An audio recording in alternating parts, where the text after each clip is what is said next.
Hello friends, welcome to my channel study space. आज मैं आपके साथ डिस्कस करूंगा about the topic short circuit test and this test is also used to find out the power losses in the transformer. तो अब हम discuss करते हैं इस शॉर्ट सर्किट टेस्ट को। तो इस शॉर्ट सर्किट टेस्ट में हम लो वोल्टेज साइड को शॉर्ट सर्किट किया है और हाई वोल्टेज साइड को हमने अप्लाइड वोल्टेज प्रोवाइड की है और इस सर्किट में हमने कनेक्ट करके रखा है वेरिएबल लो वोल्टेज सप्लाई को, वोल्ट मीटर को, एम मीटर को और वोट मीटर को। इस टेस्ट में हमने लो वोल्टेज साइड को शॉर्ट सर्किट किया है और हाई वोल्टेज साइड को नहीं। ऐसा क्यों? क्योंकि अगर हम लो वोल्टेज साइड को अप्लाइड वोल्टेज प्रोवाइड करते तो लो वोल्टेज है, इसका मतलब वोल्टेज की वैल्यू लो होनी थी और करंट की वैल्यू हाई। तो यहाँ से लार्जर अमाउंट ऑफ करंट जो है वो फ्लो होना था और लार्जर अमाउंट ऑफ करंट को इस एमीटर के थ्रू मेजर करना इम्पॉसिबल होना था।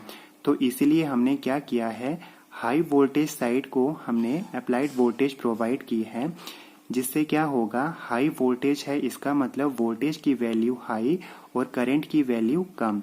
सो यहाँ से लो अमाउंट ऑफ करंट जो है वो फ्लो करेगा और लो अमाउंट ऑफ करंट को इस एमीटर के थ्रू मेजर करना इजी हो जाना था। तो इसलिए हमने क्या किया है, लो वोल्टेज साइड को शॉर्ट सर्किट किया है और हाई वोल्टेज साइड को हमने अप्लाइड वोल्टेज प्रोवाइड की है। और सेकेंडली हम क्या करते हैं, जो रेटेड वोल्टेज जो होती है ट्रांसफॉर्मर की, उसका सिर्फ हम लेस देन 5% जो है वो अप्लाइड वोल्टेज प्रोवाइड करते हैं to the primary binding.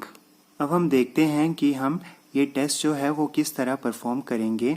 Firstly हम क्या करेंगे, यहाँ से वेरिएबल लो वोल्टेज सप्लाई के थ्रू हम अप्लाइड वोल्टेज जो है वो प्रोवाइड करेंगे प्राइमरी बाइंडिंग को, और वो अप्लाइड वोल्टेज हम तब तक प्रोवाइड करेंगे जब तक यहाँ से full load primary current flow होना स्टार्ट ना हो जाए। सो बेसिकली हम शॉर्ट सर्किट टेस्ट किस लिए परफॉर्म कर रहे हैं, हमारे पावर लॉसेस को फाइंड आउट करने के लिए। पावर लॉसेस हमारे पास दो ही हैं, एक कोर लॉस, एक कॉपर लॉस। कोर लॉस जो होता है हमारा वोल्टेज डिपेंडेंट होता है और कॉपर लॉस हमारा करंट डिपेंडेंट होता है। तो अब हम ये देखें कि कौन से लॉसेस फाइंड आउट हो सकते हैं और कौन से लॉसेस नहीं। तो फर्स्ट वन है हमारे पास कोर लॉस। कोर लॉस जो है हमारा वोल्टेज डिपेंडेंट होता है और हमें पता ही है कि हम यहाँ पे जो अप्लाइड वोल्टेज प्रोवाइड कर रहे हैं वो सिर्फ लेस देन 5% है, किसका, rated voltage of the transformer का। और जो लेस देन 5% है वो बहुत ही कम वैल्यू है हमारे वोल्टेज की। अगर वोल्टेज की वैल्यू कम है तो हमारे फ्लक्स की वैल्यू भी कम होगी, और अगर फ्लक्स की वैल्यू कम है तो हमारे कोर लॉस की वैल्यू जो है वो हम उसको क्या करेंगे, निगलेक्ट कर देंगे। अब सेकंड वन है हमारे पास कॉपर लॉस। कॉपर लॉस जो है हमारा करंट डिपेंडेंट है।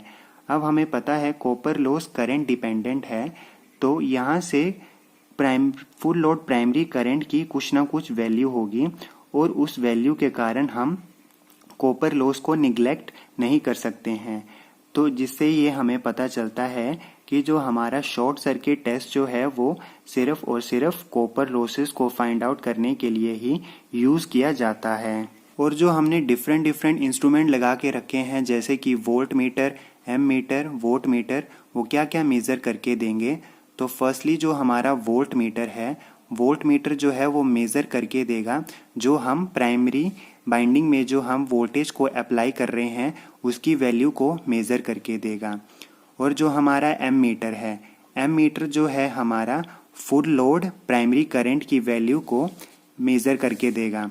और जो हमारा वोट मीटर है, वोट मीटर जो है हमारा फुल लोड कॉपर लॉस की वैल्यू को मेज़र करके देगा।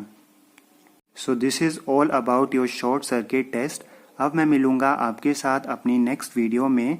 Till then stay tuned with my channel and please like, share and subscribe more and more, and don't forget to hit the bell icon, and also stay home, stay safe.